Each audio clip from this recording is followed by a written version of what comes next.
बोलो जयकारा बोल मेरे श्री गुरु महाराज की जय। सभी गुरुमुख प्रेमियों से सब प्रेम जय सच्चिदानंद। वंदो चरण सरोज गुरु मुद मंगल आगार। जय सेवत नर होत हैं भव सागर से पार। गुरु जी के सुमिरन मात्र से नाशत विघ्न अनंत। तासे सर्वारंभ में ध्यावत हैं सब संत। हर गुरमुख का, हर प्रेमी का, सेवक का हर पल, हर घड़ी और पूरा जीवन सुखद हो, मंगलमय हो। अपने हिस्से की खुशियों में से कुछ खुशियां बांटकर जो जीवन में मुस्कुराया है, यकीन मानो उसी को परमात्मा ने समय समय पर हर संकट से बचाया है। इंसान बीते हुए कल को, जो समय बीत गया, जो दिन चला गया, उसके बारे में सोच सोच कर दुखी होता रहता है, परेशान होता रहता है। सोचता है कि ऐसा क्यों हुआ, ऐसा क्यों नहीं हुआ, अगर ऐसा हो जाता तो ठीक था, या मैं ऐसे कर लेता तो ठीक था, या भगवान मेरे साथ ऐसा कर देता। ये सब बीते हुए कल की बातों को लेकर ऐसा सोच विचार करना और दुखी हो जाना, ये अपने आप से, अपने विचारों से अपने लिए दुख पैदा करने वाली बात है। और आने वाले कल के लिए जो वक्त आया नहीं है, जो वक्त आ रहा है, आएगा, उसके लिए भी चिंतित रहता है।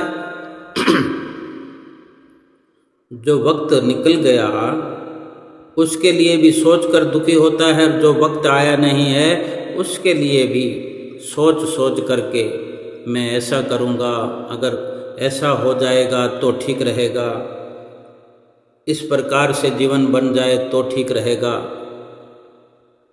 जबकि सच यह है, सच्चाई यह है कि जीवन में कुछ भी है, जो कुछ भी है जीवन में, वो बीते हुए कल और आने वाले समय से, आने वाले वक्त से और बीते वाले वक्त से संबंध नहीं रखता। जो कुछ भी है इस वक्त में है, इस पल में है, इन घड़ियों में है, जो हम अभी कर सकते हैं। कुछ कर गुजरने की हमारे अंदर जो परमात्मा ने ताकत दी है, उसके बारे में विचार करें कि हम ऐसा क्या करें कि हमारा जीवन सुखद हो जाए, मंगलमय हो जाए। जीवन की खुशबू, जीवन का आनंद वही ले सकता है जो खिलने और बिखरने वाले पलों के बीच महक जाने की ताकत रखता हो, काबिलियत रखता हो।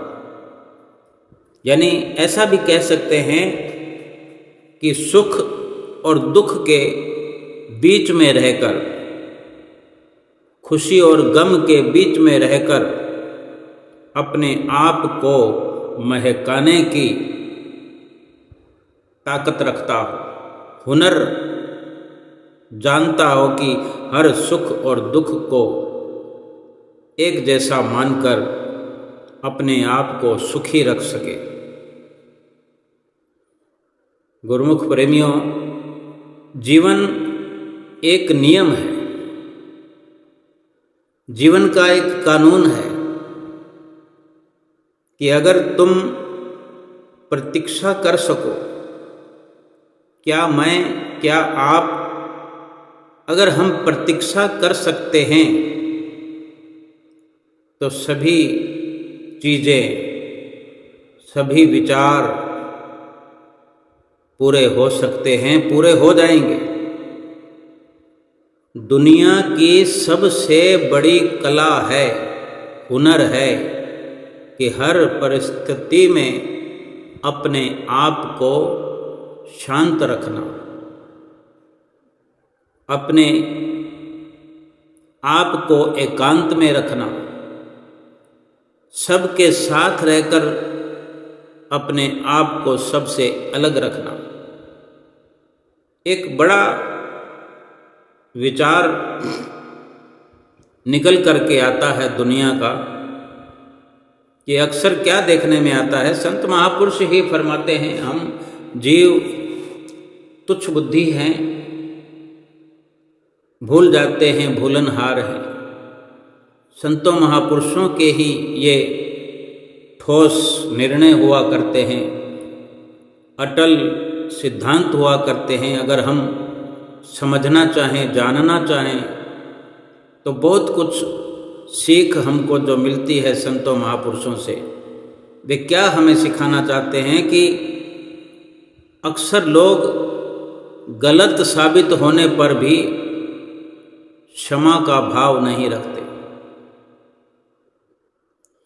कोई अगर अपनी गलती मान लेता है तो उसको भी क्षमा करने का भाव नहीं रखते।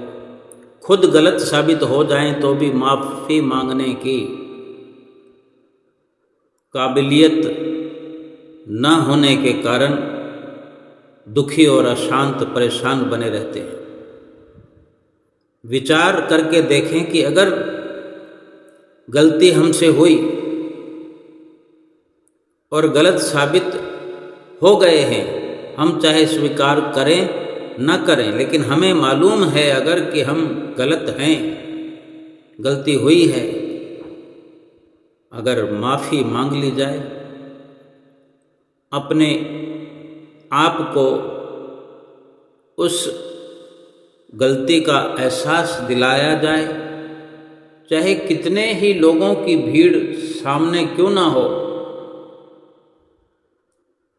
थोड़ा सर झुकाकर, आँखों को झुकाकर ही सही, कुछ आँखों को झुकाकर, कुछ पलकें उठाकर विनम्र भाव से क्षमा याचना की जाए और फिर अपने आप को महसूस किया जाए, अपने भीतर झांक कर देखा जाए कि अपने आप को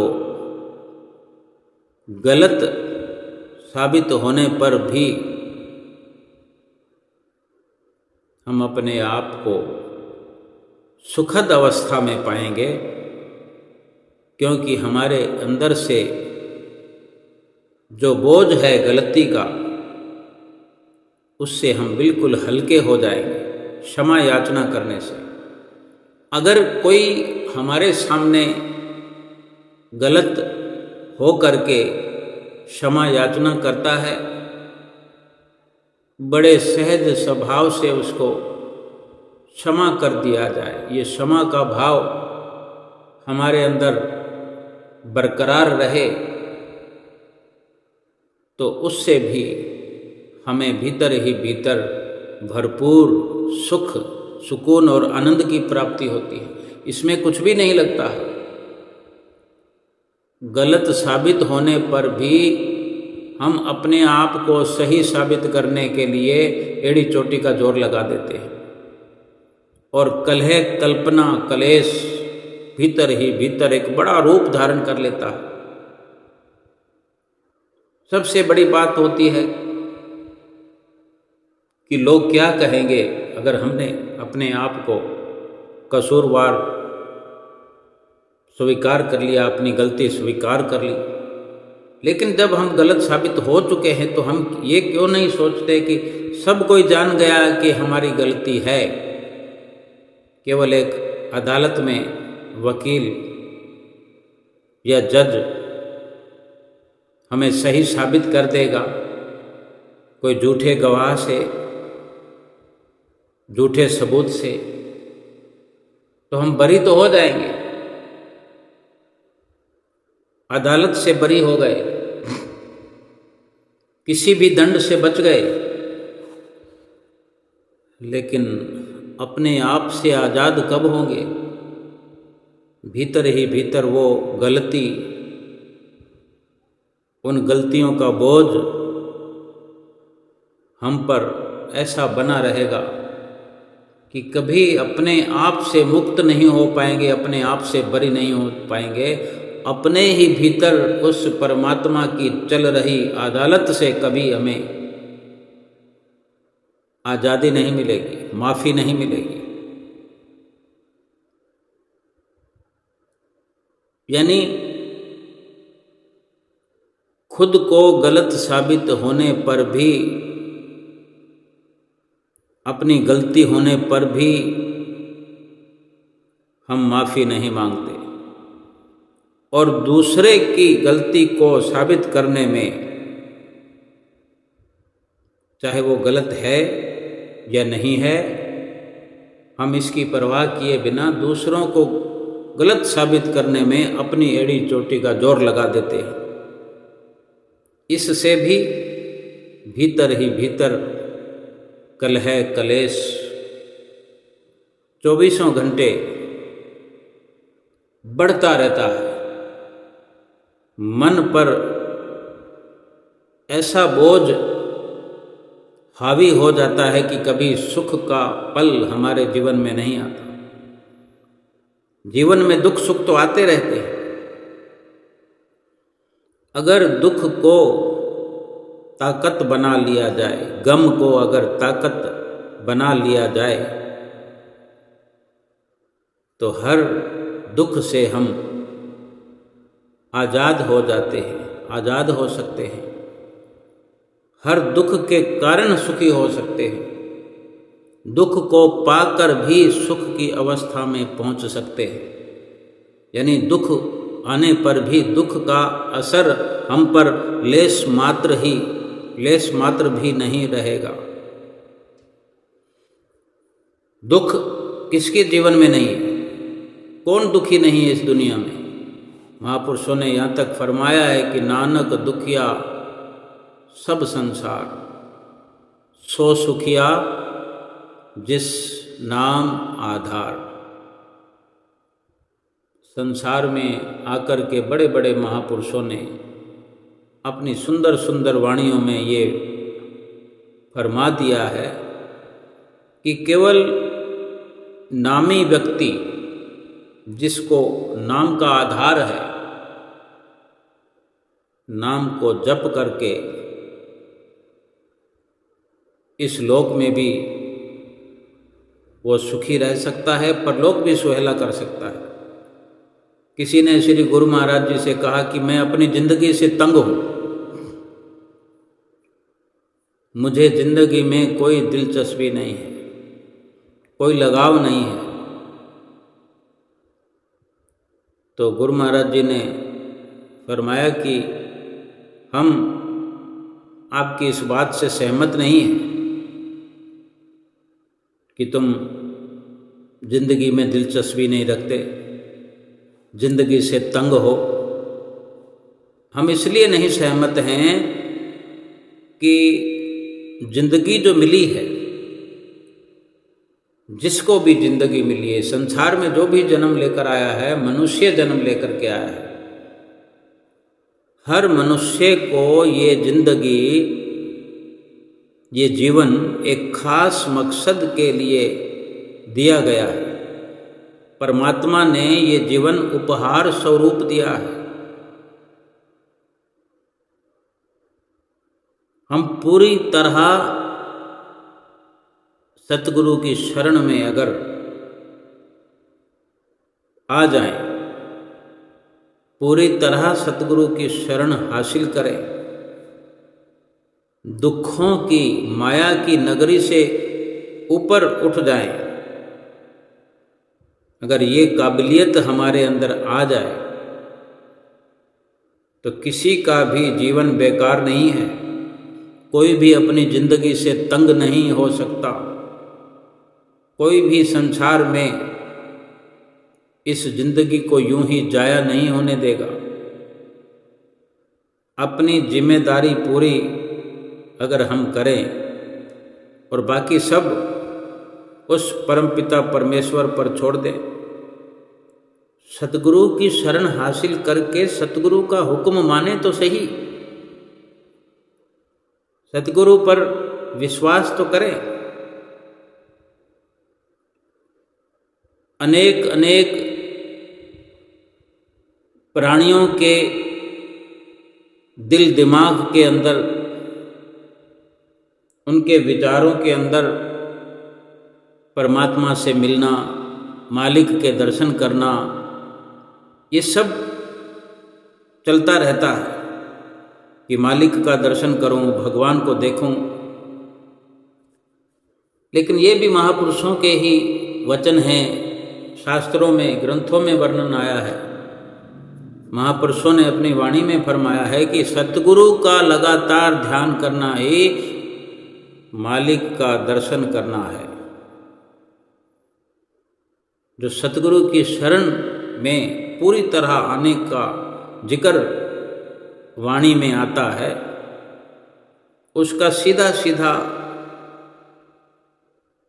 यही मतलब है कि सतगुरु का लगातार ध्यान करने का जो हमें रात दिन पाठ पढ़ाया जाता है, सतगुरु का ध्यान मस्तक पर लगाओ, सतगुरु की प्रीत अपने दिल में बढ़ाओ, वो इसीलिए कि सतगुरु का नित्य प्रति लगातार ध्यान करना ही उस परम पिता परमेश्वर का दर्शन करना है। फिर चाहे हम सतगुरु से दूर रहते हों, दूर दराज, दूर देश में बसते हों, पर सतगुरु का जो ध्यान करने से हमारी जो आत्मा है, हमारी जो रूह है, वो शब्द रूपी घोड़े पर सवार होकर अपनी इच्छा से उनके पास जा सकती है, वापस आ सकती है, आती है, जाती है। पल पल ये क्रम लगातार चलता रहता है, क्योंकि संसार में हम रहते हैं तो संसार का ख्याल भी आता रहता है। लेकिन ये आज़ादी होती है सतगुरु से, जिसको शब्द मिल गया है, वो शब्द रूपी घोड़े पर आत्म स्वरूप होकर के उस शब्द पर, शब्द रूपी घोड़े पर सवारी करके देखते ही देखते पल में बड़ी आसानी से अपने सतगुरु का ध्यान लगाकर सतगुरु के साथ पहुंच सकता है। जब शिष्य हर पल अपने भीतर सतगुरु के ध्यान में लगा रहता है, तो वो मालिक उसके हृदय रूपी घर में ही प्रकट हो जाता है, रूबरू हो जाता है। रोज रोज भजन सुमरन करने से, रोज रोज ध्यान करने से धीरे धीरे हमारे अंदर इतनी सहनशीलता आ जाती है, इतनी काबिलियत हो जाती है कि हम बिना संतुलन खोए और ऐसा ज़बरदस्त बैलेंस बनाकर जीवन में आने वाले उतार चढ़ाव का भरपूर सामना करने लगते हैं। हमें इस बात का ज्ञान होने लगता है कि जो कुछ भी हो रहा है वो हमारे कर्मों के अनुसार ही हो रहा है। ना कोई सुख है, ना कोई दुख है, ना खुशी है, ना गम है, ना अच्छा है, ना बुरा है। वर्णन आता है कि ना खुशी अच्छी है, ना मलाल अच्छा है, जिस हाल में मेरे प्रभु रखें वही हाल अच्छा है। सतगुरु शब्द रूप में हमारे अंग संग रहते हैं, हमारे साथ रहते हैं। ये हमारे अपने विचार से, संयम से महसूस करने की बात है, समझने की बात है कि जो लगातार ध्यान करता है, जो सतगुरु से प्रेम करता है, जो सतगुरु के बख्शे हुए शब्द का अभ्यास करता है, उसके लिए कुछ भी मुश्किल बात नहीं।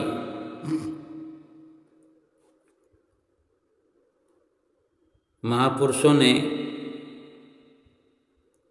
किसी जगह पर यह वर्णन किया है कि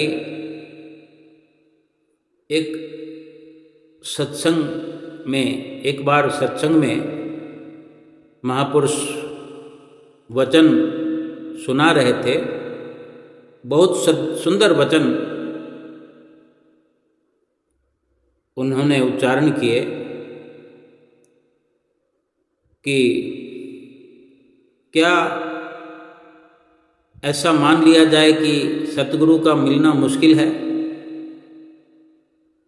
यूँ तो हम समझते हैं कि दुनिया के अंदर देखो कितने करोड़ों बल्कि अरबों लोग हैं। कुछ अरब लोग की आबादी है इस संसार में, मनुष्यों की आबादी संसार भर में कुछ अरब लोग, 8 अरब लोग, ऐसा वर्णन में भी आता है। क्या ये देश, क्या विदेश, जितने भी देश हैं सारे मिलकर 8 अरब के करीब आबादी है मनुष्यों की। सबको सतगुरु की शरण तो मिली नहीं है, फिर भी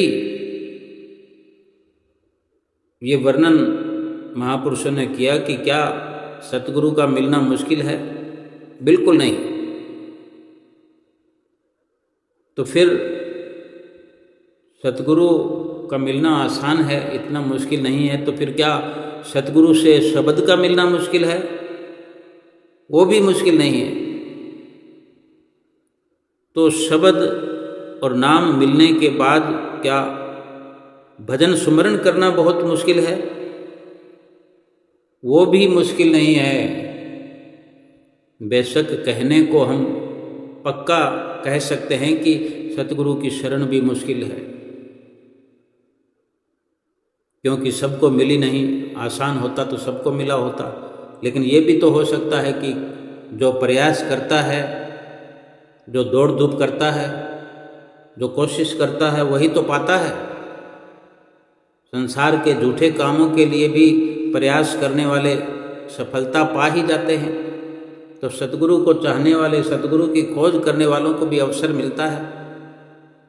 ये मनुष्य जीवन मिलना भी कठिन है, लेकिन मिल गया है ना।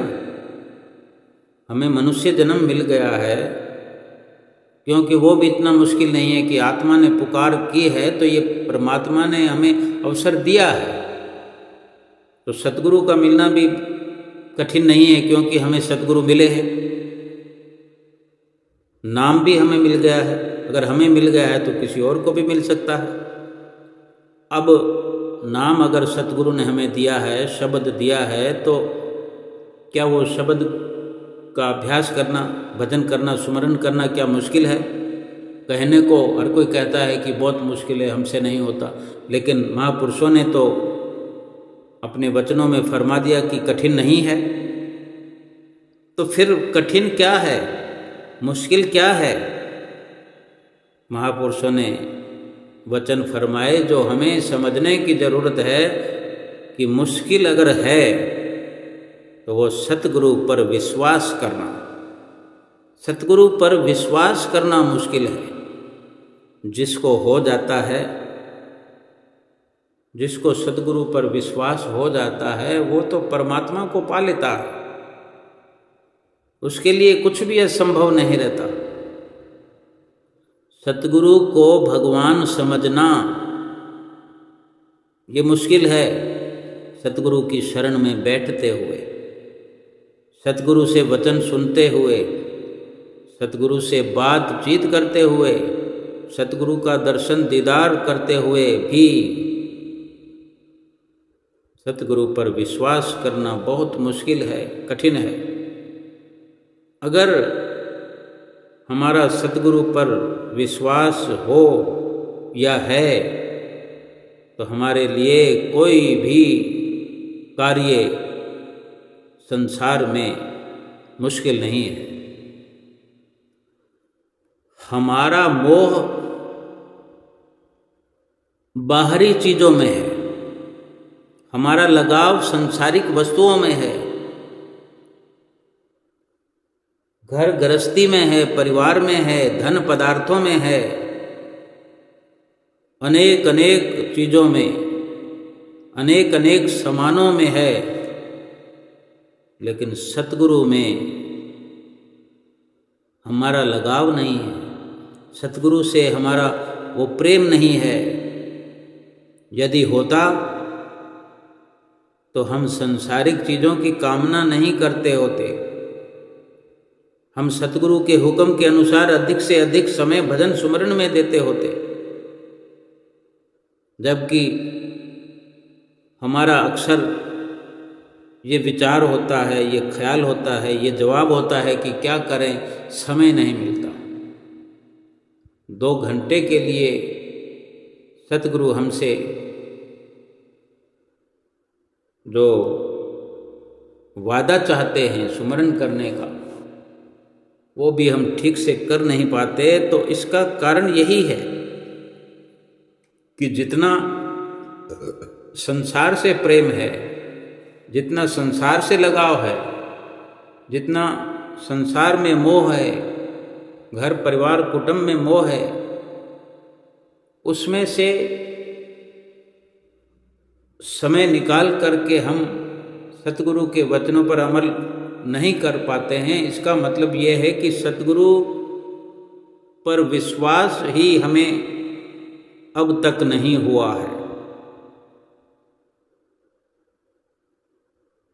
आज इस दुनिया के अंदर कितना कुछ घटित हो रहा है, कितने कितने दुख हमारे जीवन में घटित हो रहे हैं।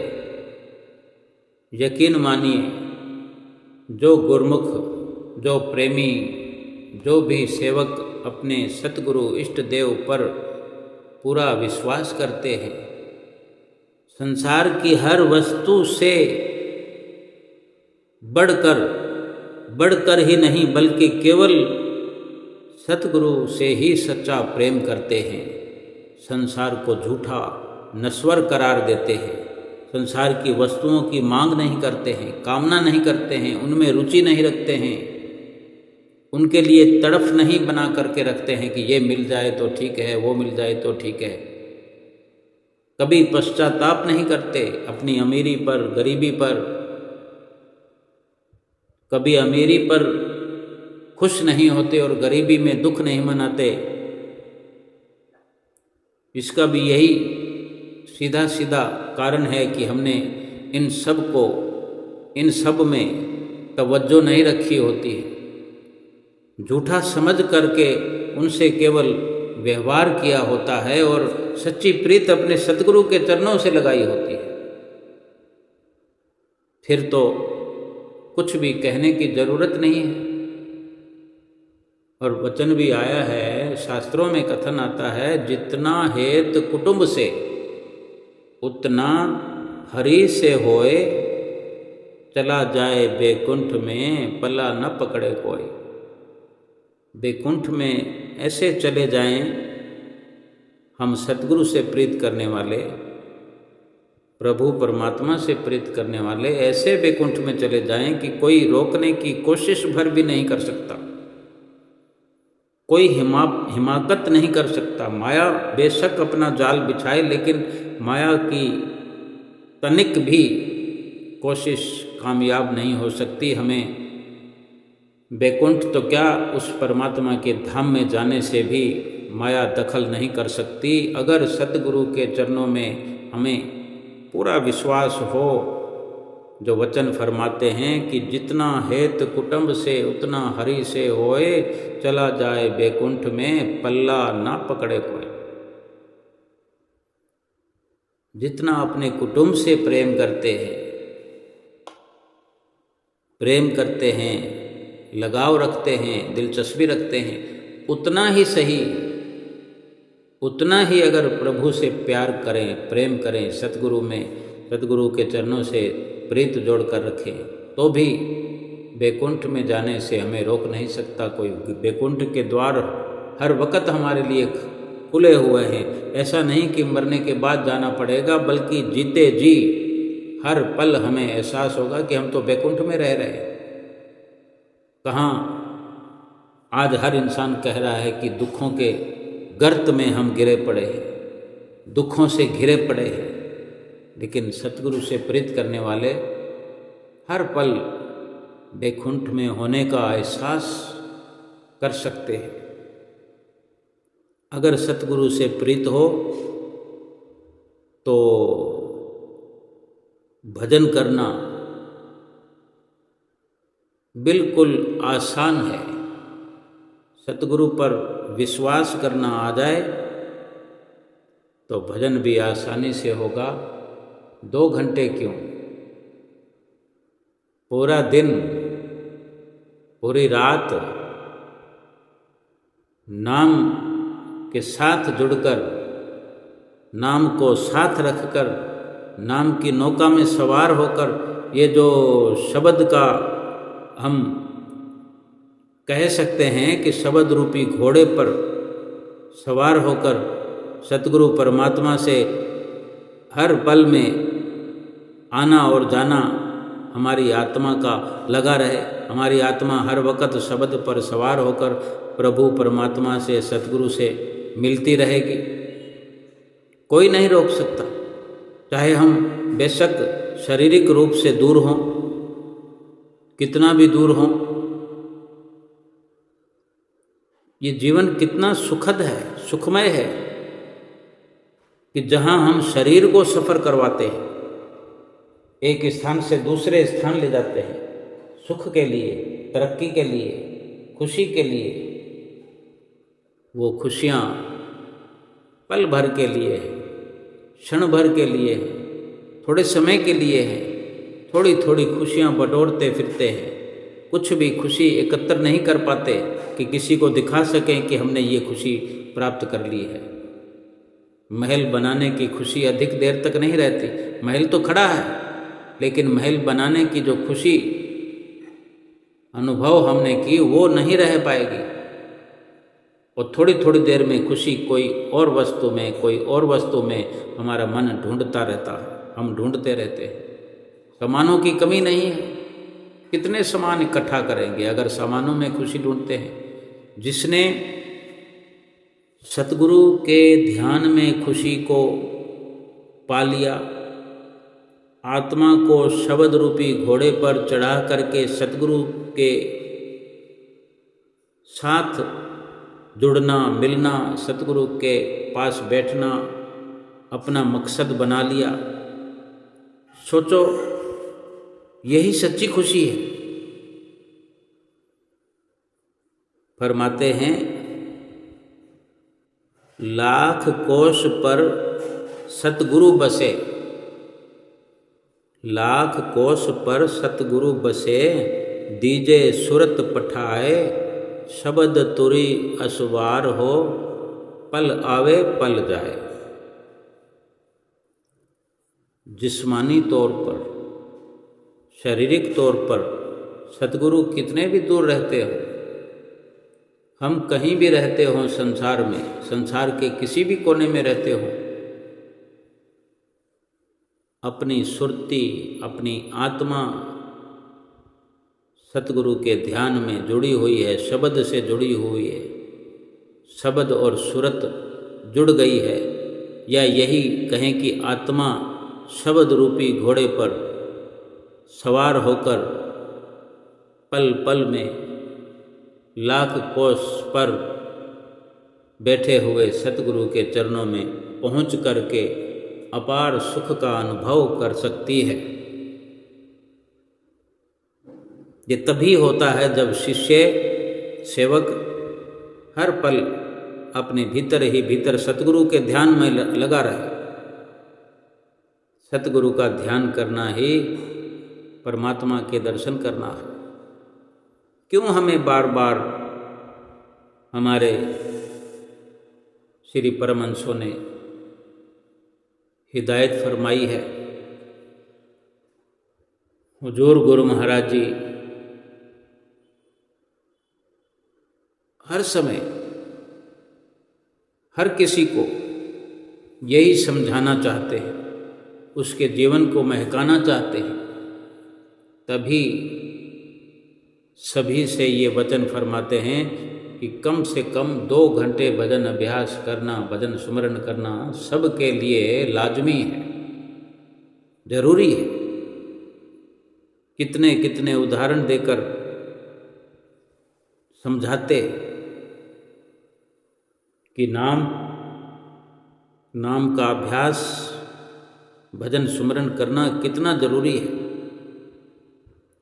और इस प्रकार जो सतगुरु के वचनों पर अमल करता है, भीतर ही भीतर सतगुरु का ध्यान करता है, भजन सुमरन करता है, तो वही परमात्मा, वही परमेश्वर पार ब्रह्म, उस प्रेमी के हृदय रूपी घर के अंदर ऐसे प्रकट हो जाता है जैसे हम प्रयाग धाम में सुंदर सुंदर दर्शन किया करते हैं। श्री गुरु महाराज जी सिंहासन पर विराजमान हों, हम उनकी छत्र छाया में, चरण छाया में, चरण कमलों में बैठ करके कैसे दर्शन किया करते हैं। या श्री आनंदपुर दरबार में दिव्य सत्संग भवन हो, विशाल दर्शन हाल हो, श्री गुरु महाराज जी सुंदर सुंदर सिंहासन पर विराजमान हो, जब श्री गुरु महाराज जी हमें दर्शन भी दे रहे होते हैं, हम पर नजरें निहार कर रहे होते हैं, हमें देख रहे होते हैं, दया दृष्टि कर रहे होते हैं, तो ऐसा प्रतीत होता है कि हम शरीर रूप में तो वहाँ है ही नहीं, अपने आप को भूल जाते हैं। उसका कारण यही है कि हम पूरा विश्वास अपने सतगुरु के चरणों में रखते हैं।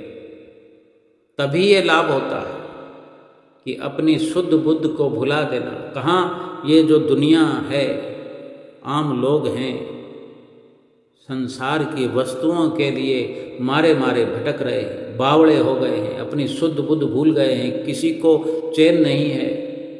कितनी थकान होने पर भी, कितना अस्वस्थ होने पर भी संसार के सामानों को पाने की ललक ऐसी है, रात और दिन लगे हुए हैं संसार को अपनी मुट्ठी में कैद करने में, पूरी बाजी लगा दी है। लेकिन संसार कभी किसी की मुट्ठी में आज तक ना आया है ना आएगा। लेकिन जिन्होंने परम पिता परमेश्वर को हर वक्त अपने साथ होने का एहसास कर लिया है, जिन्होंने सतगुरु के चरणों में पूरा पूरा विश्वास कर लिया है, संसार को पाने का इरादा अपना ख़त्म कर दिया है, झूठी संसार की माया को छोड़ करके, झूठे संसार का प्रेम त्याग करके, सच्ची प्रीत जिसने सतगुरु से जोड़ दी है, जिसका ऐसा अटल विश्वास हो गया है, उसको हर वक्त महसूस होता है कि जब संसार को रचने वाले, सृष्टि को रचाने वाले परमात्मा को ही पा लिया है, ऐसा सुख जो अनुभव करता है, सोचो फिर संसार की ये क्षणभंगुर सामानों की क्यों परवाह करेगा, क्यों उनकी कामना करेगा, याचना करेगा। जो अपने आप को शहंशाह से जोड़ करके रखता है, तो सतगुरु शहंशाह परमात्मा अपनी सारी शक्तियों का मालिक अपने सेवक को बना देता है। भला उसे संसार की क्यों चाह रहेगी, क्यों कामना रहेगी।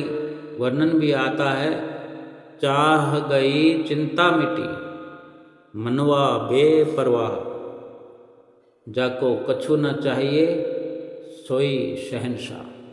चाहे यूं समझ लीजिए कि संसार की कामना को जो त्याग देता है, संसार के सामानों का ख्याल जो छोड़ देता है, उसको संसार को रचने वाले शहंशाह का साथ मिल जाता है और वो खुद भी शहंशाह के साथ रह करके शहंशाह बन जाता है, या फिर जिसने सतगुरु शहंशाह से अपनी प्रीत को जोड़ दिया है उसको संसार की कामना ही नहीं रहती। दोनों ही सूरतों में जिसने अपने आप को सतगुरु के चरणों पर कुर्बान कर दिया है, अपनी मैं को मिटा दिया है, अपने अहम को भुला दिया है, वो अपने आप को शरीर रूप न समझ करके अपने आत्म स्वरूप को जानने का अवसर पा करके परमात्म तत्व से मिल करके एक होकर के अपने झूठे शरीर का ख्याल भी जिसने छोड़ दिया है, जिसने संसार को भी भुला करके केवल व्यवहार में लाते हुए शरीर से भी व्यवहारिक कार्य करते हुए, क्योंकि शरीर का व्यवहारिक कार्य करते हुए भजन सुमरन भी शरीर के माध्यम से ही हुआ करता है, और शरीर का मिलना भी प्रभु परमात्मा से जो ये उपहार स्वरूप में शरीर मिला है, इसका मिलना केवल और केवल परमात्मा की प्राप्ति के लिए हुआ है। ये समझ तब आती है जब सतगुरु परमात्मा के चरणों से हमारी दृढ़ प्रीत हो जाती है, जब दृढ़ प्रेम उनसे हो जाता है कि यही सत्य है, यही परमात्मा है, यही पार ब्रह्म परमेश्वर है, जो हमें अपने ही घट में अपना स्वरूप प्रकट करके अपने से जोड़ देते हैं, हमें हमारा सब कुछ भुला देते हैं, हमारी मैं और मेरी को मिटा देते हैं और आत्मा और परमात्मा की पहचान करा देते हैं, आत्मा परमात्मा का मेल करा देते हैं। जिसने भी अटल विश्वास अपने सतगुरु के चरणों में कर लिया है, जो 5 नियमों की पालना कर रहे हैं, जो भगवान को हाजिर नाजिर मानते हैं, तो सतगुरु के रूप में भगवान को जानते हैं, तो सतगुरु के रूप में कि अगर धरती पर कोई परमात्मा है वो मेरे सतगुरु हैं, मेरे सतगुरु दीन दयाल हैं, दीनानाथ हैं, करुणा सागर हैं। और यही जरूरी बात है कि जो हमारे जीवन में खुशियाँ लाने वाली है, यही हर पल प्रतिपल हमारा विश्वास आगे बढ़ता जाए, सतगुरु से प्रेम बढ़ता जाए, सतगुरु से अंदर ही अंदर मुलाकातों का दौर चलता रहे, सतगुरु से वार्तालाप होती रहे, सूक्ष्म तौर पर भीतर ही भीतर अपने सतगुरु के साथ बने रहने का एहसास उजागर होता रहे। ये तभी संभव है कि सतगुरु के चरणों में पूरा पूरा विश्वास करते हुए, जो हमें रात और दिन सतगुरु चिताते हैं कि 5 नियमों की पालना। हम भी रोज इस बात का जिक्र करते हैं, चर्चा करते हैं। इस भक्ति की चर्चा करते हुए अगर हम अपने मन को निर्मल करना चाहते हैं, पवित्र करना चाहते हैं, आत्मा का साक्षात्कार करना चाहते हैं, तो यही हमारे श्री परमहंसों के श्री दरबार के बनाए 5 नियम हैं। श्री आरती पूजा, सत्संग, सेवा और दर्शन ध्यान और 2 घंटे भजन अभ्यास। नित्य प्रति अपना निजी कर्तव्य समझ करके किया करें, किसी के लिए नहीं। हमें बार बार जो सतगुरु वचन फरमाते हैं, हमसे वादा लेते हैं, तो हम उनके लिए भजन ना करें, अपने लिए करें।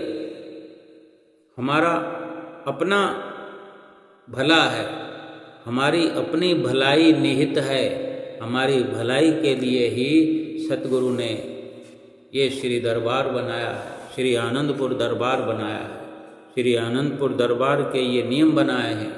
पंचम पातशाही गुरु महाराज जी ने ये 5 नियमों की जो रचना की है, जो गुरुमुख प्रेमी भरपूर लगन से किया करते हैं, वो हर पल अपने हृदय के अंदर महसूस करते हैं कि हमारे श्री परमहंसों ने हमें क्या उपहार दिया है। जो परमात्मा ने ये मनुष्य जन्म हमें दिया, सतगुरु ने इस मनुष्य जीवन में हमें अपनाया, सतगुरु ने अपनी चरण शरण में बिठलाया, हमें शब्द रूप में हमारे भीतर सतगुरु ने अपना घर बनाया। बाहर हमें सतगुरु का स्वरूप देखने का सुनहरा अवसर मिलता है। शब्द रूप में हम भीतर ही भीतर अपने सतगुरु से जब चाहे रूबरू हो सकते हैं। भजन सुमरन में बैठे नहीं कि सतगुरु का ध्यान लगाए नहीं कि सतगुरु प्रकट हो जाते हैं। हम जब चाहें अपने सतगुरु को बुला सकते हैं, हम जब चाहें सतगुरु के दर्शन कर सकते हैं। भीतर ही भीतर अपनी आत्मा को शब्द रूपी घोड़े पर बिठाकर, शब्द तुरी असवार हो, पल आवे पल जाए, फिर कोई दूरी नहीं रहती। कोई सतगुरु के सामने बैठकर खड़े होकर के कोई सोचे कि ये नज़दीकियाँ हो गई। असली नज़दीकी आत्म रूप अपने आप को जानकर और परमात्म रूप सतगुरु को जान करके दोनों का मिलन जो भजन सुमरन के माध्यम से होता है, श्री आरती पूजा के माध्यम से होता है, सेवा के माध्यम से होता है, सत्संग के माध्यम से, ये सारी जो प्रक्रिया है सतगुरु ने हमारे भलाई के लिए, हमारे जीवन सुधार के लिए ही ये सब रास्ता बनाया है। ये भक्ति मार्ग का ये पथ हमें दर्शाया है। सतगुरु के संसार में आने का और कोई दूसरा मकसद नहीं है, केवल यही कि हम आत्मा रूप से उसी परमात्मा की अंश हैं। हम जिस भी शरीर में हैं, असली तत्व जो है वो हमारी आत्मा है। सतगुरु भी हमें जिस भी रूप में मिले हैं, असली तत्व वो परमात्म तत्व है। आत्मा और परमात्मा का मिलन ही सही मायने में ये जीवन है। संसार में रहते हुए, संसार के कार्य करते हुए, संसार का व्यवहार करते हुए, अपने आप को आत्मा करके जाने और अपनी आत्मा को परमात्मा से मिलाने का भरसक प्रयास करते हुए, भजन सुमरन करते हुए, सतगुरु के वचनों पर पूरा अमल करते हुए,